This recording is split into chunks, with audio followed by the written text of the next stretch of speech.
Giraffes Can't Dance by Giles Andre, Guy Parker Reese. Gerald was a tall giraffe whose neck was long and slim, but his knees were awfully crooked, and his legs were rather thin. He was very good at standing still and munching shoots off trees, but when he tried to run around, he buckled at the knees. Now, every year in Africa, they hold the jungle dance, where every single animal turns up to skip and prance.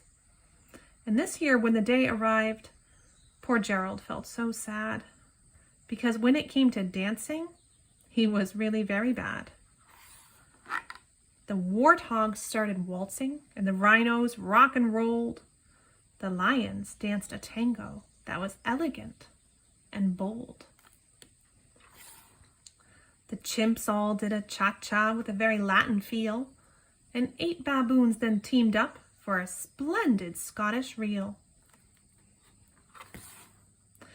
Gerald swallowed bravely as he walked toward the floor, but the lions saw him coming, and they soon began to roar. "Hey, look at clumsy Gerald," the animals all sneered.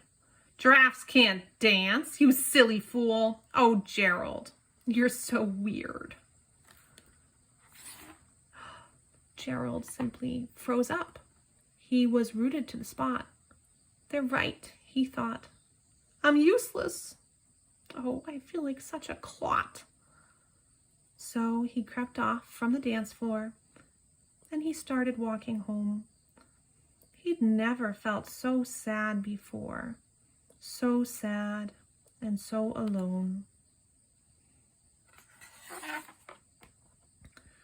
Then he found a little clearing and he looked up at the sky. "The moon can be so beautiful," he whispered with a sigh. "Excuse me," coughed a cricket who'd seen Gerald earlier on, "but sometimes when you're different, you just need a different song." Listen to the swaying grass. Listen to the trees. To me, the sweetest music is those branches in the breeze. So imagine that the lovely moon is playing just for you. Everything makes music if you really want it to. With that, the cricket smiled and picked up his violin. Then Gerald felt his body do the most amazing thing. His hooves had started shuffling, making circles on the ground.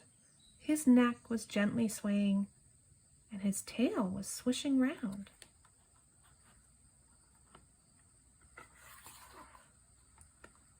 He threw his legs out sideways and he swung them everywhere. Then he did a backward somersault and leapt up in the air. Gerald felt so wonderful, his mouth was open wide. "I am dancing! Yes, I'm dancing! I am dancing!" Gerald cried.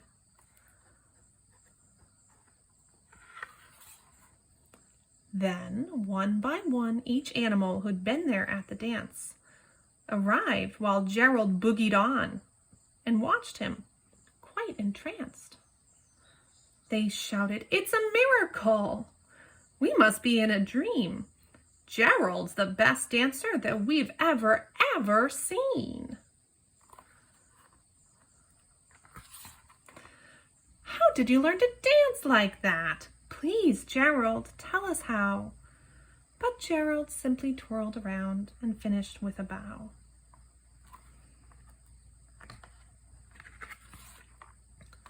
Then he raised his head and looked up at the moon and stars above. "We all can dance," he said, "when we find music that we love."